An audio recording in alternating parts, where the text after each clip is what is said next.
Je vous remercie infiniment de votre accueil. C'est pour moi un grand plaisir d'être des vôtres, un grand honneur d'être là et de réfléchir avec vous sur cette situation. En effet, dans un moment tout à fait particulier, je suis particulièrement ici heureux de retrouver M. Charrier, qui a été et qui reste un des acteurs essentiels de la mise en œuvre d'une partie importante, essentielle des réformes que nous avons proposées. Je dois dire que j'ai trouvé avec lui un interlocuteur extraordinairement compétent, extraordinairement exigeant et extrêmement soucieux de l'intérêt général, et qui a su me faire changer d'avis et peut-être aussi parfois changer d'avis lui-même sur certains sujets et nous permettre d'avancer. Votre chambre de commerce est aussi une chambre particulièrement chère à mon cœur, puisqu'elle fait partie de celles, à mon sens, pas assez nombreuses, qui, comme vous l'avez dit, ont accueilli notre rapport de façon positive et se lancent dans les réformes que nous avons voulu proposer pour que le pays soit mieux adapté à cette crise, que nous avions d'ailleurs prévue dans ce rapport et dont nous avions dit en conclusion de ce rapport que lorsque la crise viendrait, il faudrait que les mesures que nous proposons soient appliquées le plus vite possible. Puis, comme vous l'avez signalé, j'ai un dernier lien récent avec votre ville, c'est que Planète Finance, l'ONG que je préside, qui est aujourd'hui la plus grande organisation dans le monde de lutte contre la pauvreté par le microcrédit, qui est un acteur essentiel de la lutte contre la crise actuelle, a noué il y a quelques 2 ans maintenant un partenariat avec la ville d'Orléans, qui est tout à fait exemplaire à l'échelle internationale pour nous, puisque c'est un partenariat où nous avons mis en place un programme de microfinance, cofinancé en partie par la ville d'Orléans et en partie par nous, pour une ville du Bénin, Parakou, avec laquelle vous êtes jumelés, et nous avons fait un très beau programme où nous avons aidé au développement des micro-entrepreneurs locaux, en les aidant, en les formant, les aidant à trouver leurs activités et en les finançant, puisque nous avons aussi financé le développement de leurs activités. Et ça a été un programme si exemplaire, puisque c'était le premier que nous avons fait dans le monde, que maintenant nous sommes en train, en utilisant l'exemple de ce que nous avons fait avec Orléans, de signer avec un grand nombre de villes dans le monde. Nous venons de signer il y a un mois avec la mairie de Milan, un partenariat qui est une réplication du programme que nous avions fait ici, et nous sommes en train de signer avec un grand nombre de villes, ce qui a été ici un projet pilote en France et à l'international. Un usage du jumelage qui va au-delà des cérémonies et qui est d'une efficacité considérable. Vous m'avez demandé de vous donner mon point de vue sur la crise et de voir comment elle peut avoir un impact sur la situation d'aujourd'hui, en France en particulier bien sûr, puisque ça nous concerne tous en direct. Mais je ne peux pas le faire sans me placer d'abord dans un contexte planétaire, puisque cette crise se joue à l'échelle de la planète et que si on veut vraiment comprendre ce qui se joue, il faut à la fois avoir conscience de ce que nous sommes embarqués dans une très longue histoire avec un potentiel de développement gigantesque, et que cette crise, qui va être extraordinairement brutale, pourrait n'être, si on la gère bien, qu'un accident de parcours et même une chance si on est capable de s'en servir pour accélérer les mutations qui sont absolument nécessaires. Je vais donc diviser mon exposé en 3 parties. Une première partie où j'essaierai de montrer quel est l'extraordinaire potentiel de croissance qui est devant nous à l'échelle mondiale. Une deuxième partie pour essayer de montrer pourquoi la crise actuelle est à la fois extraordinairement menaçante, pourquoi je dirais que le scénario du pire est le plus vraisemblable, et pourquoi, au-delà de ce scénario, comment on peut imaginer créer les conditions pour que la France en particulier, et les entrepreneurs, les syndicalistes, les hommes d'action, les hommes politiques, les hommes publics, puissent se situer dans cette situation pour engager les réformes utiles. Sachant que tous les jours, nous avons des nouvelles plus ou moins bonnes. Aujourd'hui est l'annonce de très mauvaises nouvelles sur l'industrie automobile, qui, je sais, concerne particulièrement cette région. De très mauvaises nouvelles sur l'industrie aéronautique. De très mauvaises nouvelles sur l'industrie financière, mais ça n'est qu'un début. Et en même temps, il y a un grand risque, je pèse souvent dans mes interventions publiques depuis des mois et depuis 2 ans que je dis que cette crise est en train d'arriver, avec la question, faut-il dire la vérité? Faut-il dire les dangers?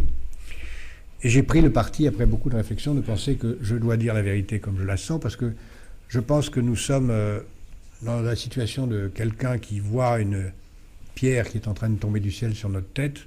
Alors il y a 2 solutions, où on dit ne vous inquiétez pas, c'est pas grave, regardez ailleurs, où on dit bougez vite, parce que la pierre va vous tomber sur la tête. Donc je vais vous dire des choses qui peuvent paraître extrêmement pessimistes dans la deuxième partie de mon exposé, mais en réalité qui sont des appels au mouvement. Parce que si on bouge, on peut vraiment en tirer le meilleur profit.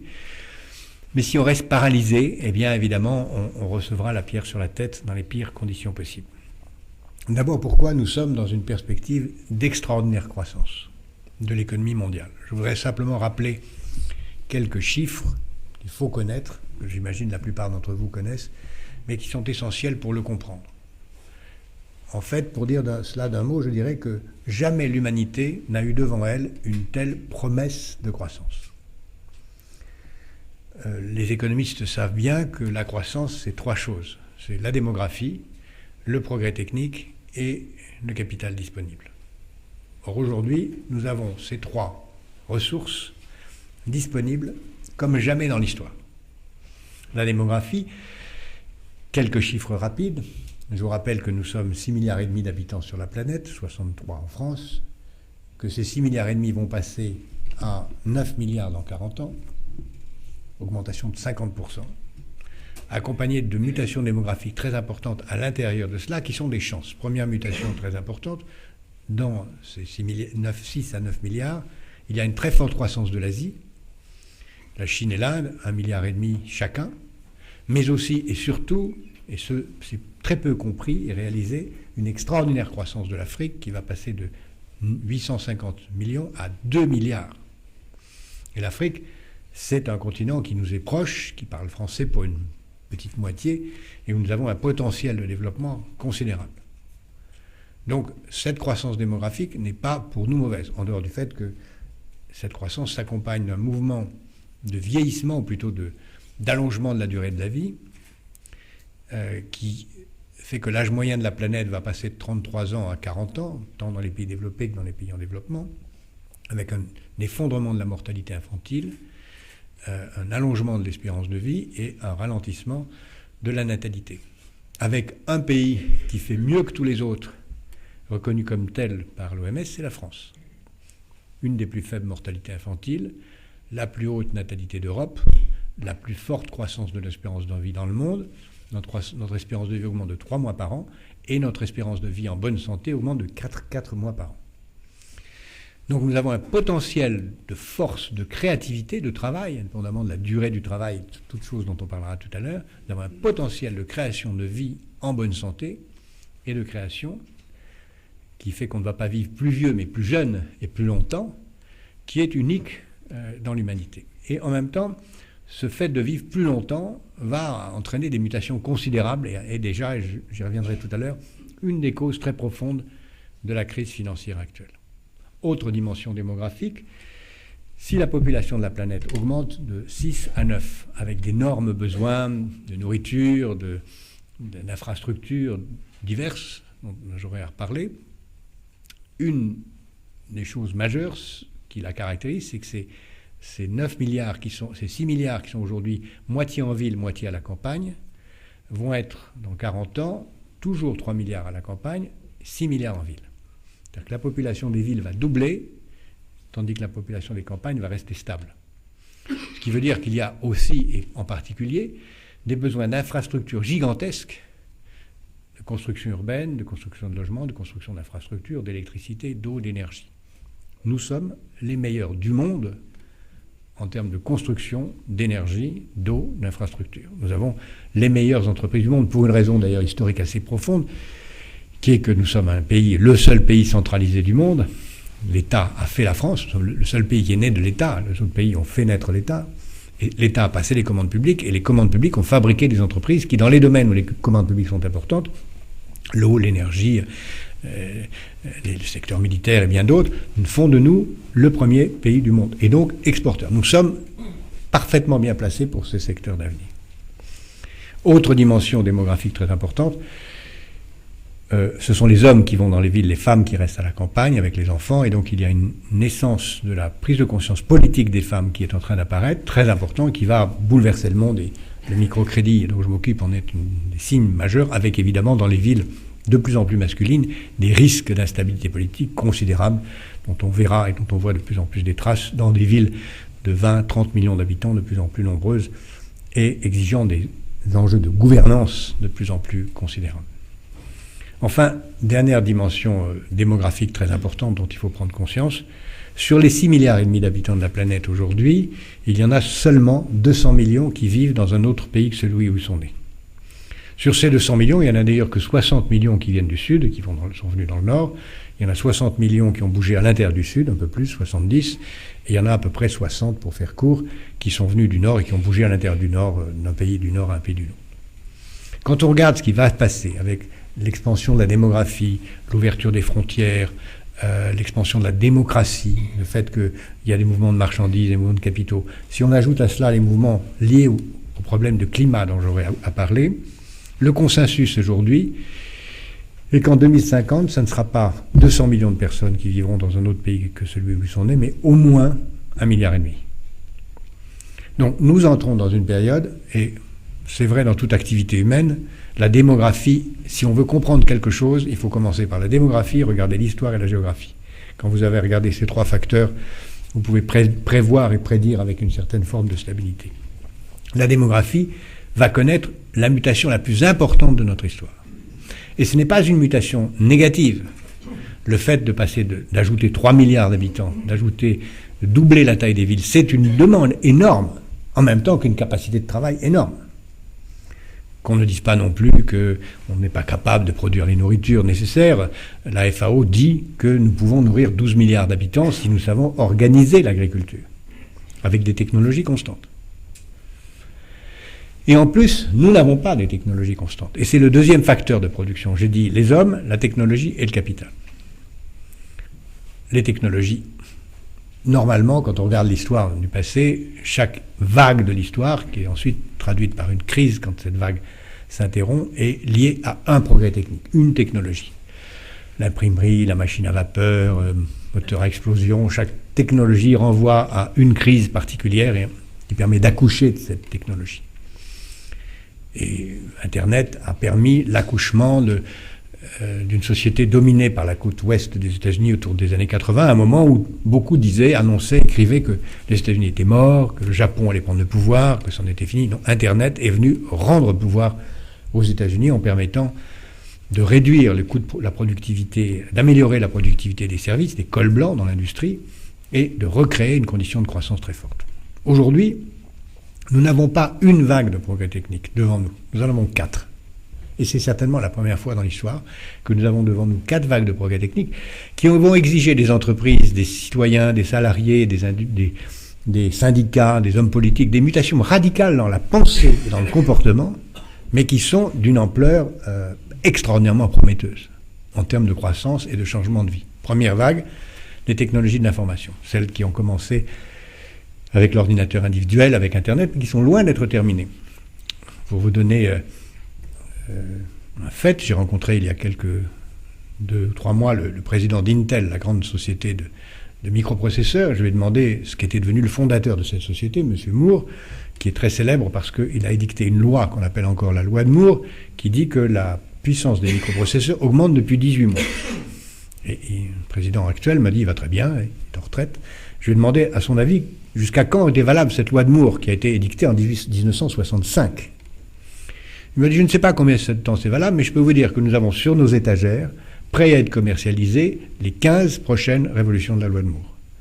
Et on attend qu'elles soient utilisées, pour ne pas aller trop vite, pour les mettre en secteur. C'est-à-dire que nous avons 15 fois 18 mois devant nous de doublement de la capacité des microprocesseurs, à l'intérieur des technologies de microprocesseurs. J'insiste bien là-dessus, vous allez comprendre pourquoi.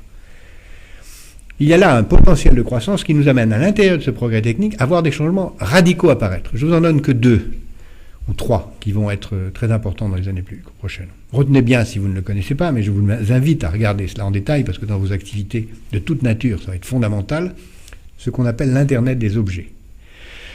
Aujourd'hui, chacun a une adresse email. Demain, c'est pas de la science-fiction.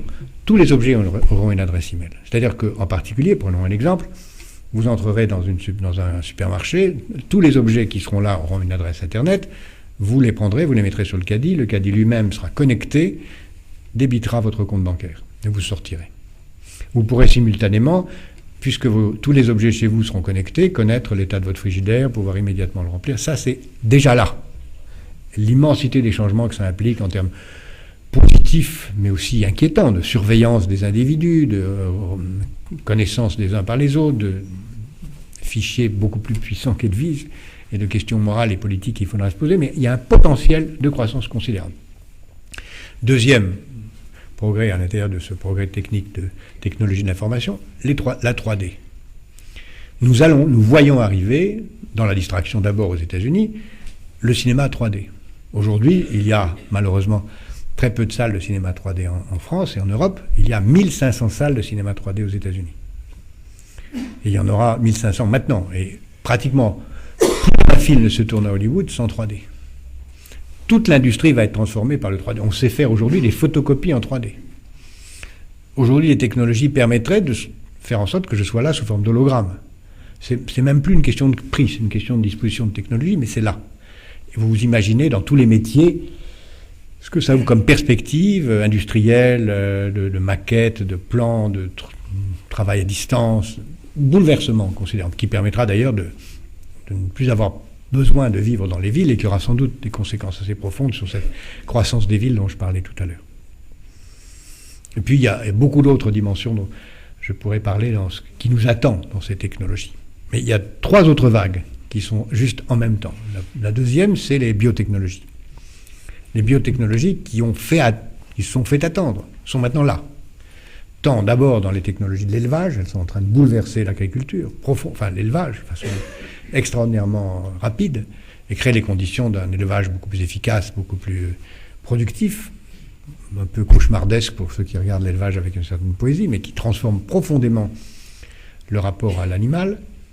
En matière d'agriculture, avec aussi la grande question des OGM, qui exige de la transparence, mais qui est là. On sait maintenant que la biotechnologie crée les conditions d'une mutation agricole forte, et en particulier d'une réduction de l'usage des matières premières nécessaires, des pesticides, de l'eau, etc.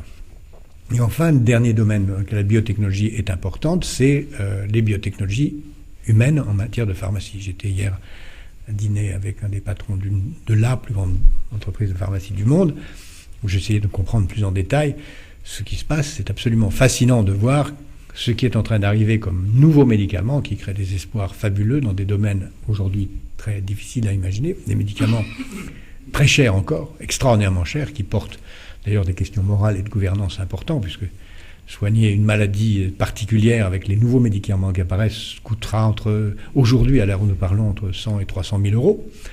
Pose la question de savoir si la société voudra le faire, et puis si on sait que le médicament existe, est-ce qu'on pourra ne pas le faire avec tout ce que ça suppose, mais je vais y revenir dans une seconde, montre que nous avons là un potentiel énorme, et qui m'amène d'ailleurs à penser que l'industrie de la santé va devenir une des plus grandes industries du monde, et notre système de santé étant particulièrement bien placé, je crois que nous avons une grande chance à saisir. Troisième vague de progrès technique, j'ai dit technologie de l'information, j'ai dit biotechnologie, une troisième vague, qui aujourd'hui apparaît de la science-fiction, mais je vous en prie, considérez que ça ne l'est pas, parce que c'est là, les nanotechnologies. C'est là. Le mot a été inventé il y a 40 ans. Maintenant, c'est là. On a, il y a quelques semaines, oui, avant de parler des nanotechnologies, j'ai oublié de dire qu'il y a eu, vendredi dernier, une décision considérable.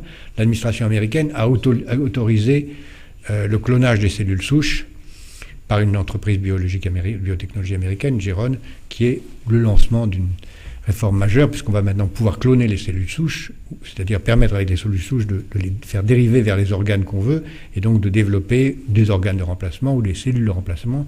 Et on a là maintenant la quasi-certitude d'avoir un potentiel développement gigantesque. Évidemment, avec le risque toujours de gouvernance, d'un dérapage de l'utilisation du clonage à des voies amorales ou immorales. Nanotechnologie, c'est le fait de pouvoir faire à l'échelle du nanomètre, 10-9, ce que le micro permet de faire à l'échelle du micromètre 10-6.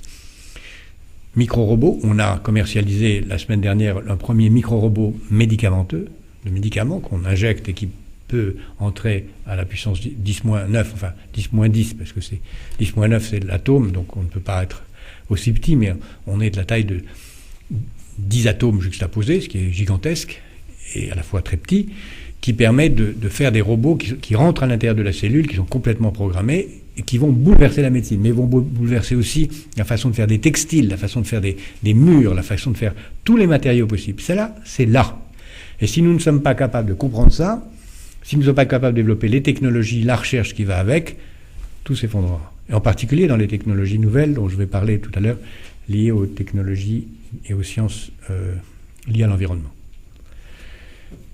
Là encore, comme toujours, le bien et le mal sont les deux faces du même événement. Les nanotechnologies se développent surtout en matière militaire et développent des armes effrayantes sous forme de nuages de poussière apparemment innocents qui sont en fait des armes extrêmement destructrices. Pour vous donner un ordre de grandeur, on sait aujourd'hui que dans moins de 10 ans, on pourra faire avec des nanoprocesseurs, des ordinateurs qui, ayant la taille d'un ordinateur portable d'aujourd'hui, auront une puissance de calcul, me disait un des responsables d'un laboratoire de Grenoble qui était très en avance dans le monde entier sur ce sujet, qui aura une puissance de calcul égale à celle d'un ordinateur qui aurait aujourd'hui la taille de la distance de la Terre à Sirius, dans 10 ans. Vous imaginez le changement radical, la puissance de calcul qui est en train d'apparaître par ces technologies. Et puis le dernier domaine, qui lui est un peu plus lent dans le progrès, mais qui va venir avec, c'est que tout ça, qu'est-ce que c'est qu'un progrès? Ça consiste à faire la même chose avec moins d'efforts. Toujours. Et il y a deux domaines où on a du mal à faire la même chose avec moins d'efforts. Il y en a un où on peut se demander si ça vaut la peine, c'est faire naître un enfant en moins de 9 mois. Mais je pourrais élaborer là-dessus. Il y a beaucoup de gens qui y travaillent, en particulier avec la matrice artificielle. Mais c'est un cauchemar épouvantable ou un rêve épouvantable. Je vous laisse à vos fantasmes. Mais il y a un deuxième domaine dans lequel on doit travailler, c'est que tout ce dont je viens de vous parler est une accumulation d'informations gigantesque et qui va se poser le problème à la fois démographique, démocratique et matériel de savoir comment assimiler toutes ces informations. Sachant que les informations sont de plus en plus vite obsolètes, que tout ce qu'on apprend en première année de fac n'a plus la moindre utilité quand on sort de la fac, et que donc il faut en permanence actualiser le savoir. Et donc les techniques qui vont permettre d'améliorer l'efficacité du cerveau, les neurosciences, vont être absolument fondamentales dans l'avenir. Les neurosciences qui sont l'interaction entre psychologie, sciences du cerveau, technologie de l'information, qui commencent aujourd'hui, grâce en particulier aux travaux en particulier menés à Montpellier et ailleurs en France, qui sont très en avance, à partir des tétraplégiques, où on apprend à travailler avec le cerveau, qui fait qu'aujourd'hui, pour faire court, il existe des technologies qui permettent, en étant connecté au cerveau, donc ça exige un implant, ce qui n'est pas forcément très confortable, de télécommander un ordinateur par la pensée. Ça, on sait faire, mais il faut que ce soit implanté. Bientôt, on sera non implanté. Et si vous télécommandez un ordinateur par la pensée, vous avez réalisé la transmission de pensée. Elle est là. C'est là. C'est pas de la science-fiction, c'est là. Donc, le monde de la technologie, plus le monde de la démographie, nous ouvre dans les 30 ans qui viennent des perspectives gigantesques qui fait que ceux qui ne sauront pas les comprendre, ceux qui ne sauront pas les saisir, seront morts, balayés, renvoyés, au déclin absolu. Et ça ira très vite. La machine va très vite, ceux qui ne suivront pas vont décliner. Ça sera le rôle des politiques que de mettre des barrières pour éviter que tout ça serve à la monstruosité, de faire en sorte que ça soit socialement juste, de faire en sorte que tout le monde ait accès au savoir, d'aider ceux qui sont à la traîne. Mais le mouvement, il est là. Et dernier moyen, j'ai dit capital, j'ai dit les hommes, j'ai dit la technologie, et je dirais maintenant le capital. Le capital, c'est est-ce qu'on a l'argent pour le faire? Et ça va m'amener à la crise, mais avant d'en venir là, je voudrais juste faire une parenthèse pour dire que tout ça pourrait donner le sentiment que ça va être limité et rendu particulièrement difficile en raison des problèmes écologiques. Oui, vous dites que la croissance est là, mais on n'aura plus d'énergie, on n'aura plus d'eau, on n'aura plus d'air. Ça ne fonctionnera pas. En réalité, si on regarde l'histoire humaine du passé, il n'y a pas de raison qu'elle ne soit pas utile pour comprendre l'avenir, même si rien ne se répète.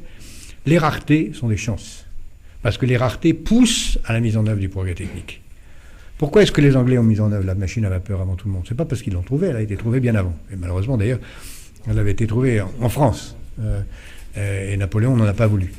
Bonaparte. Non, c'est Napoléon. Parce que les Anglais n'avaient plus de forêt. Et donc devaient utiliser le charbon souterrain. Et donc pour ça, il leur fallait creuser, utiliser la machine à vapeur qui permettait d'aller dans les mines. Et d'utiliser le charbon souterrain à la place du charbon créé par la combustion du bois.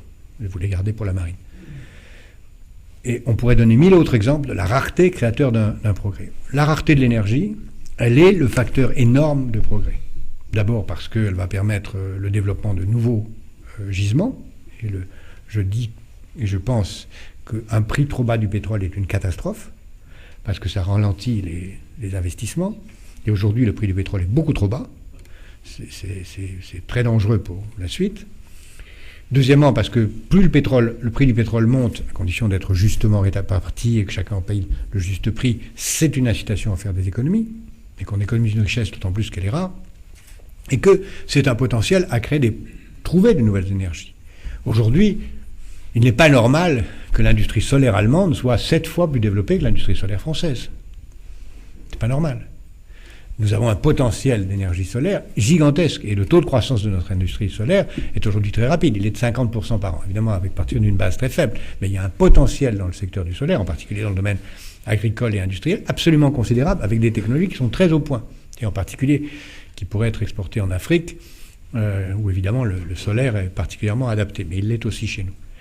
Il y a toutes les autres technologies, y compris le nucléaire, y compris l'ensemble des énergies renouvelables qui vont être un potentiel important, à condition de savoir que l'énergie sera plus chère.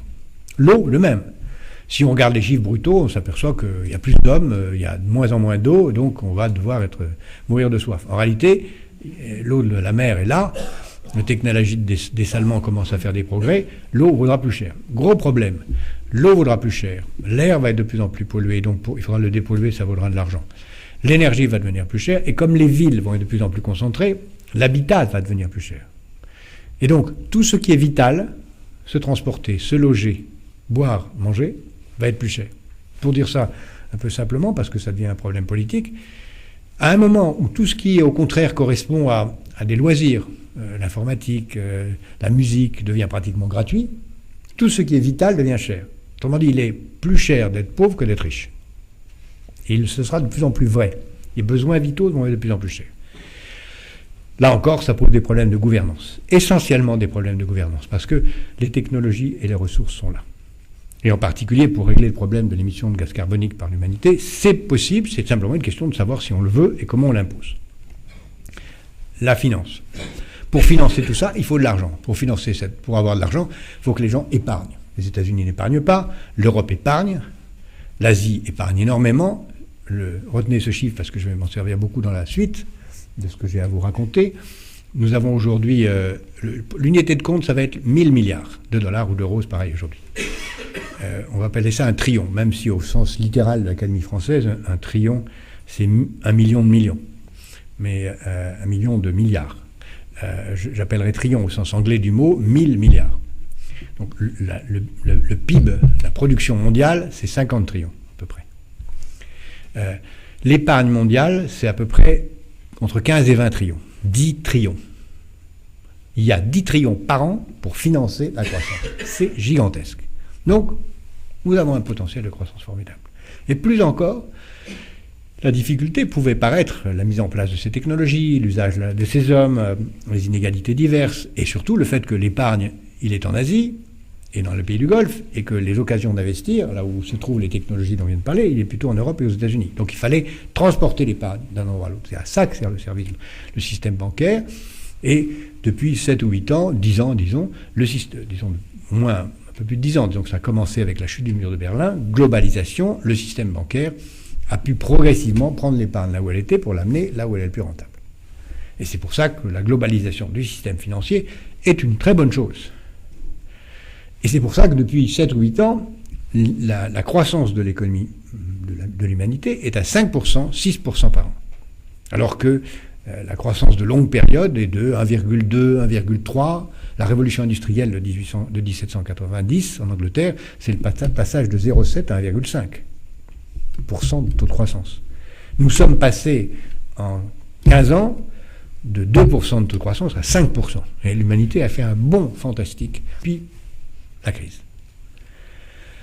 D'où elle vient, pourquoi, où nous emmène-t-elle, qu'est-ce qu'on peut faire? Si on regarde entre maintenant et après-demain, il nous faut retrouver le chemin pour utiliser cette croissance.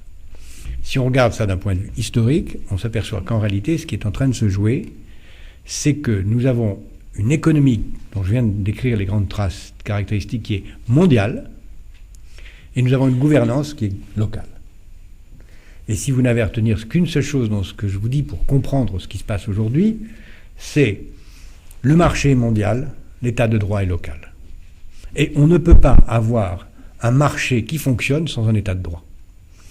Ne serait-ce que pour garantir le droit de propriété, pour s'assurer qu'il y a une justice sociale dans la répartition des choses, pour que l'État complète ou compense le marché quand il n'est pas assez bien informé, il faut que ça fonctionne.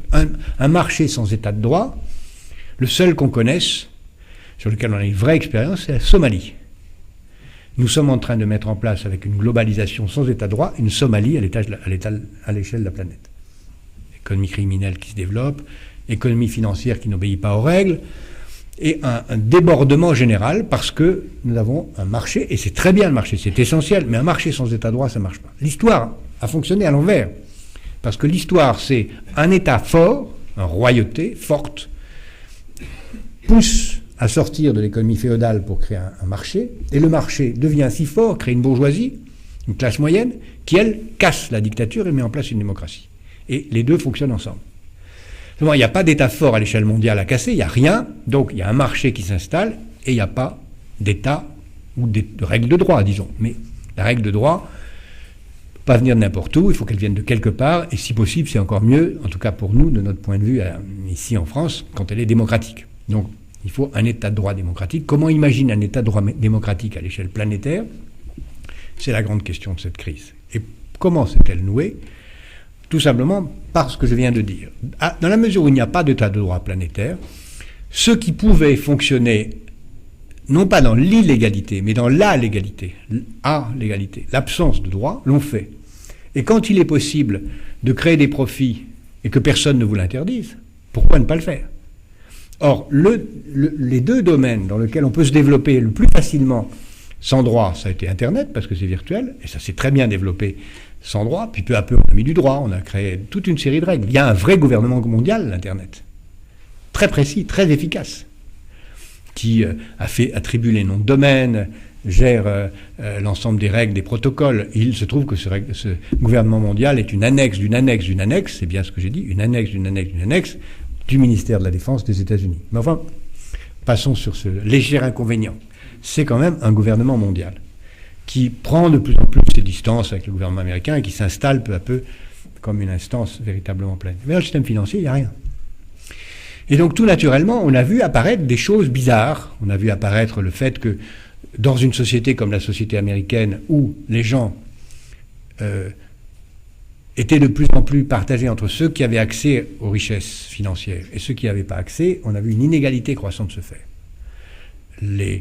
La classe moyenne américaine n'a pas vu ses revenus augmenter depuis 1978. La classe moyenne américaine n'a pas vu ses revenus augmenter depuis 1978. Et le gouvernement américain, la société américaine s'est trouvée confrontée à cette question. Qu'est-ce qu'on fait? Si les revenus n'augmentent pas, eh bien, les gens vont moins consommer. Donc, la croissance d'ensemble va se ralentir. Donc, en Europe, on aurait décidé de développer des allocations familiales, une politique de négociation salariale qui aurait poussé à un équilibre. Les États-Unis ne le font pas, une économie de marché sans droit social, et la seule façon de pousser les gens à consommer sans revenus, c'est l'emprunt. Et donc, l'emprunt a été développé dans la société américaine comme un substitut à la hausse des salaires. Et cet emprunt a été encouragé par tout le monde. Les banques qui trouvaient évidemment du profit, les gens qui empruntaient parce qu'ils trouvaient de l'argent qu'ils n'auraient pas eu autrement.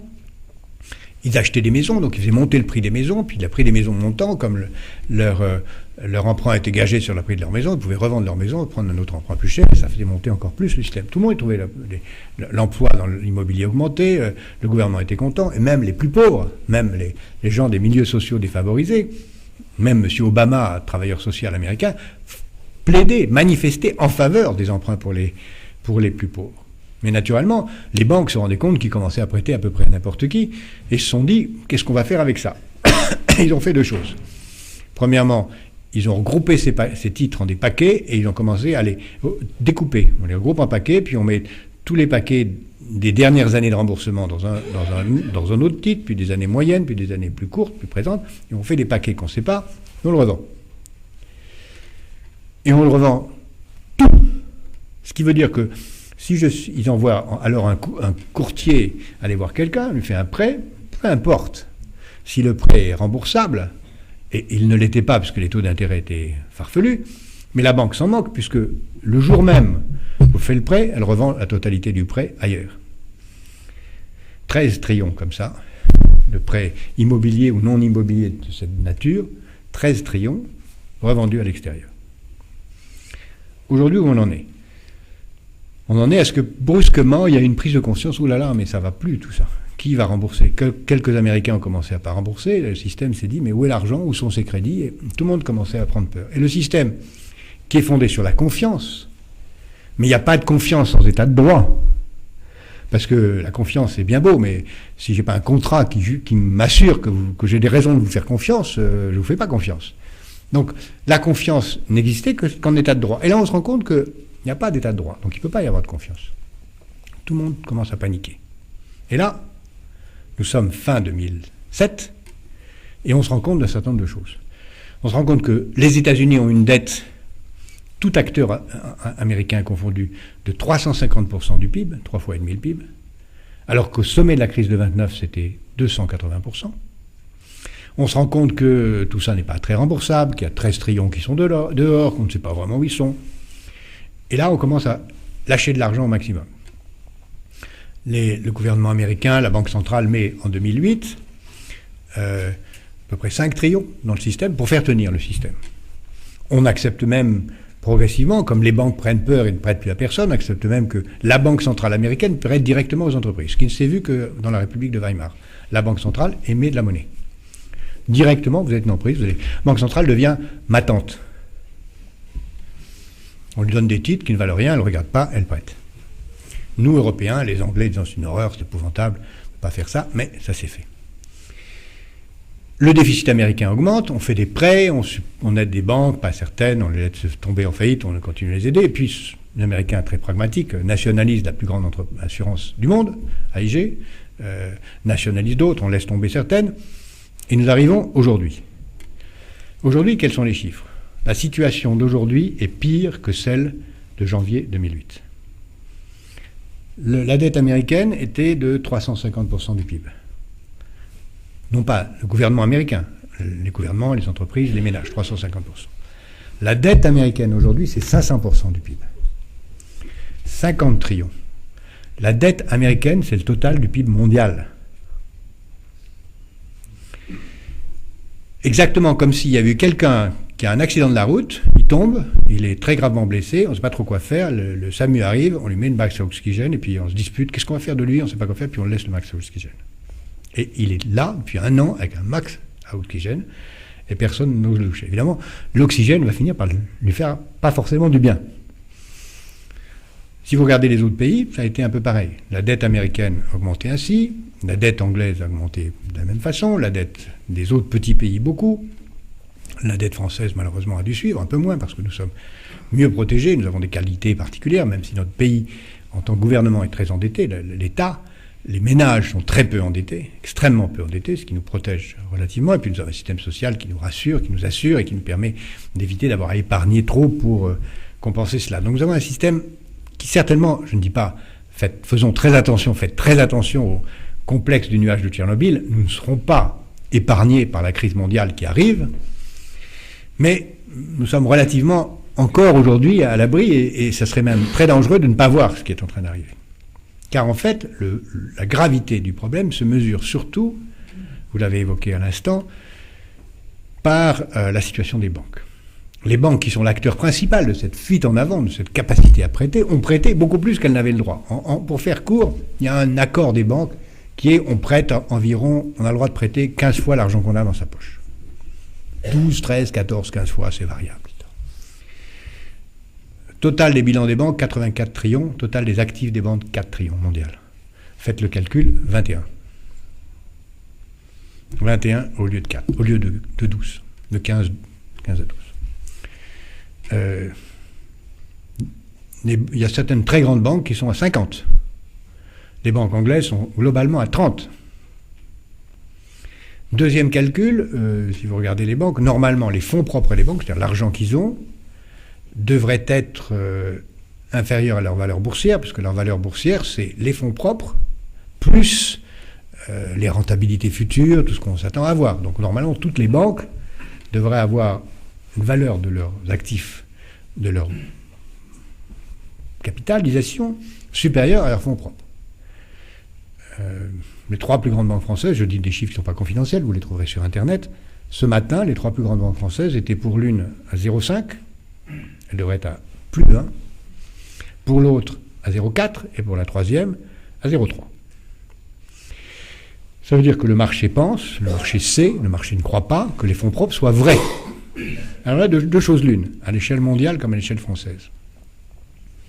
Soit on dit les fonds propres sont trop bas, donc on réduit les crédits. Dépression. Plus encore. On arrête les crédits, on ne peut plus. Et ce qui va être d'autant plus le cas qu'il y a un cercle vicieux. À partir du moment où on ne prête plus, les entreprises sont en faillite ou en difficulté, et donc les crédits sont encore plus en mauvaise situation, et les fonds propres des banques, qui représentent les actifs des banques, sont eux-mêmes en plus grande difficulté, donc ils diminuent. Donc il y a un cercle cumulatif. Si on veut éviter ça, on dit qu'il faut mettre des fonds propres dans les banques. Et c'est aujourd'hui la grande question, mettre des fonds propres dans les banques. Mais qui va mettre des fonds propres dans les banques? Qui va être assez fou pour investir dans des banques dont on ne sait pas quel est le montant des produits toxiques? Surtout que ce matin, non, vendredi soir, il a été annoncé que les pertes des banques américaines, sur un total de près de 12 trillions, dont je vous ai parlé tout à l'heure, ce qu'il faut considérer qu'il vaut 0, c'est 3,6. Donc 1,8 aux États-Unis et 1,6 dans le reste du monde. Je vous noie de chiffres, mais c'est important.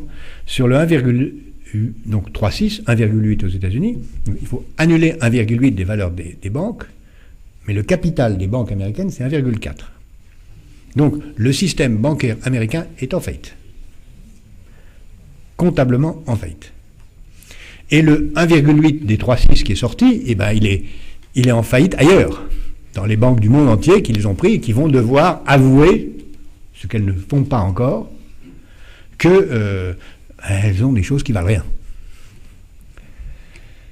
Et là va commencer la difficulté. Qui va mettre l'argent?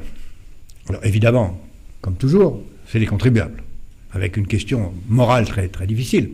Demander aux contribuables de financer les turpitudes ou, disons, les errements, parce que c'est légal. N'oubliez pas que les banquiers sont conduits de façon légale. Il n'y a rien de criminel dans ces comportements.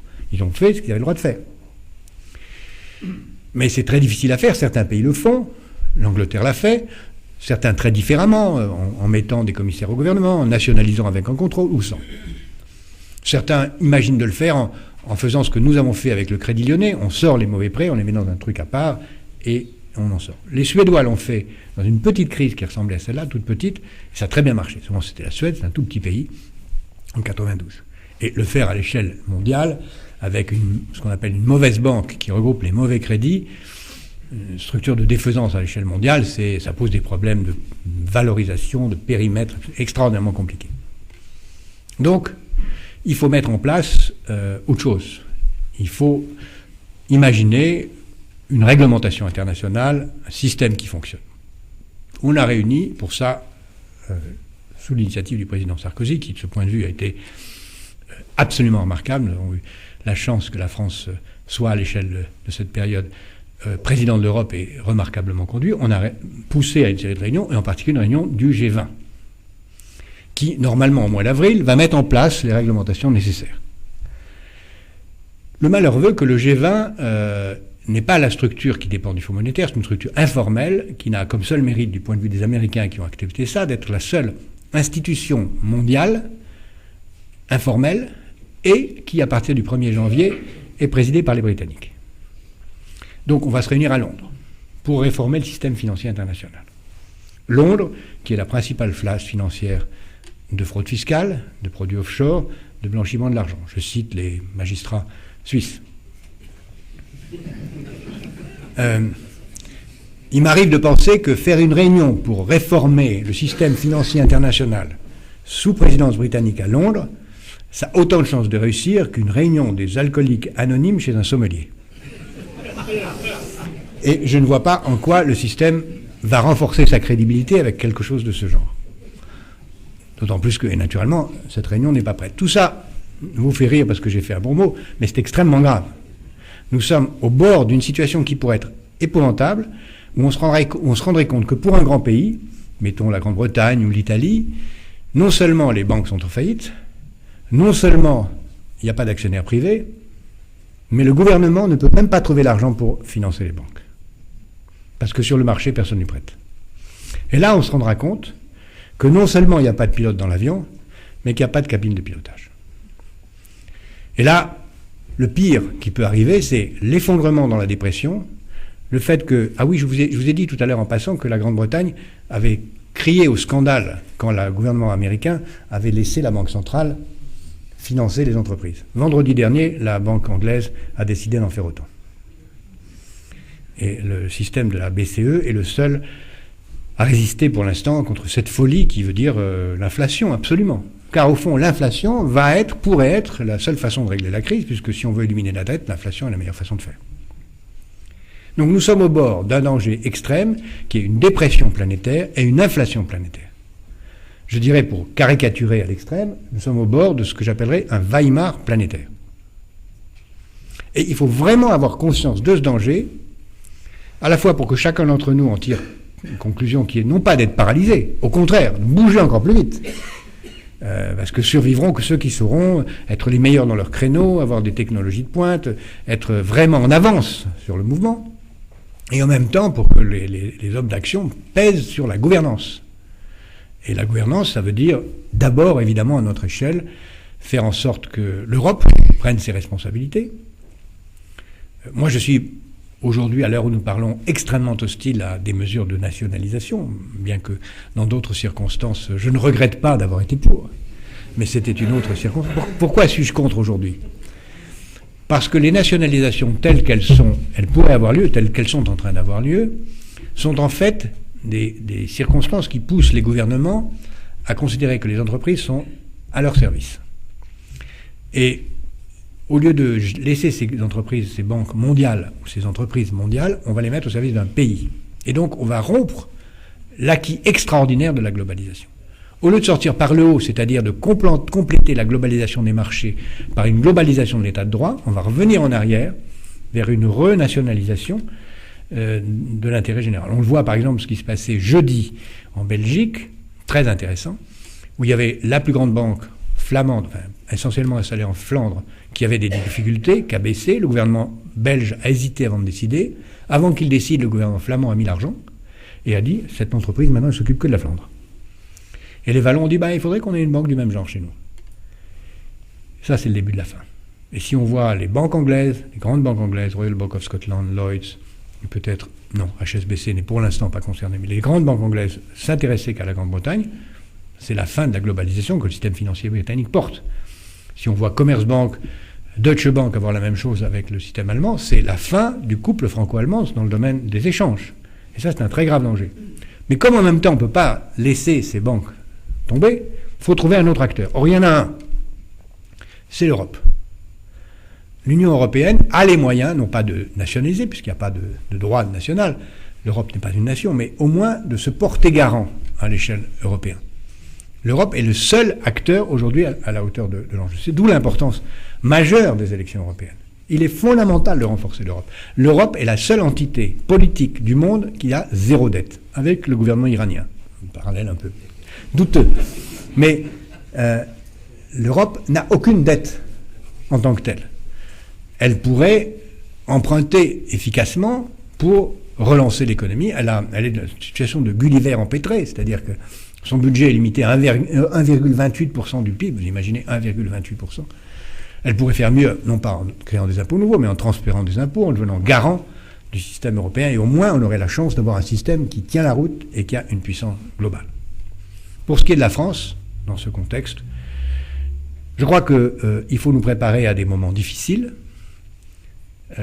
où la croissance va être faible, où les risques d'une vraie dépression de moins 2, moins 3% sont forts, mais sachez que moins 2, moins 3 sur la croissance, ça veut dire une très forte ralentissement industriel. S'il y a moins 2, moins 3 dans une société où les services font 60%, c'est qu'il y a moins 15 ou moins 20 dans l'industrie.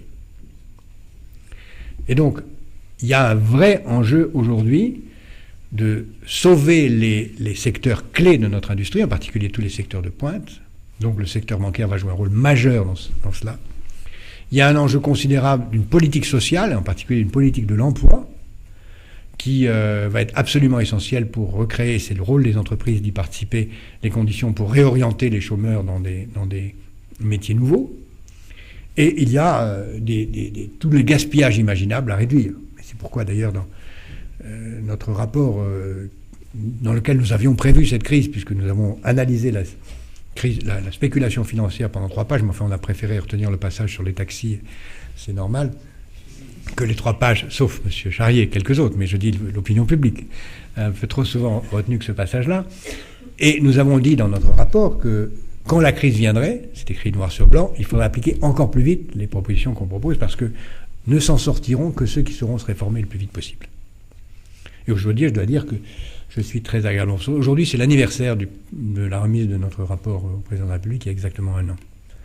Et comme la presse l'a indiqué, à peu près les 2 tiers de notre rapport sont en voie d'être appliqués. J'ai vu Mme Lagarde tout à l'heure, qui m'a confirmé que dans la loi de modernisation, il y a 95% des directions prises par la loi sont en train d'être appliquées et mises en œuvre techniquement par des règlements et des circulaires. Et je sais que M. Charrier y veille particulièrement. Il est même en avance pour qu'on aille plus loin que la loi de modernisation sur certaines dimensions. Mais je sais, je me trouve un peu excessif en disant ça, mais bon, je pense que c'est qui.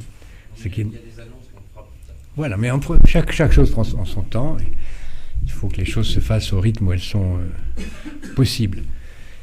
Mais en même temps, il y a d'autres réformes qui tardent. Et en particulier, il est frappant de voir que l'État a été magnifique dans les réformes qui ne le concernent pas, et que dans tout ce qui concerne la réforme de l'État demandée par notre rapport, rien n'est fait. Nous avons demandé une très forte simplification administrative, simplification de la loi, simplification des structures administratives et territoriales. Ça tarde. Et je sais que les chambres de commerce sont en train de donner l'exemple. Mais si nous ne sommes pas capables de créer les conditions d'une économie légère, mouvante, d'un État adapté, d'un État moderne, alors nous risquons le déclin que notre richesse, nos talents, notre situation géographique, nos compétences, notre niveau de savoir nous permettraient d'éviter, qui ferait de la France un des gagnants de cette crise. Je vous remercie.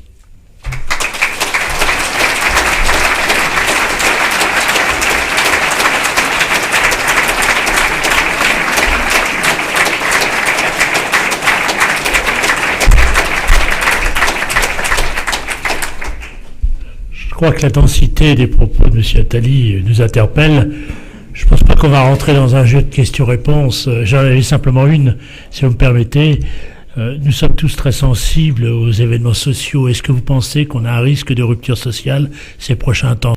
Si vous voulez que je dise vraiment ce que je pense, oui, comme d'habitude. Je dirais que si j'avais aujourd'hui 20 ans, et si je voyais que mes aînés qui ont 25 ou 26 ans, qui ont bac plus 5, sont obligés d'être serveurs dans un restaurant, que les salaires qu'on leur propose sont des SMIC à raison de 6 heures par semaine, je ferai la révolution moi-même. Je vous remercie.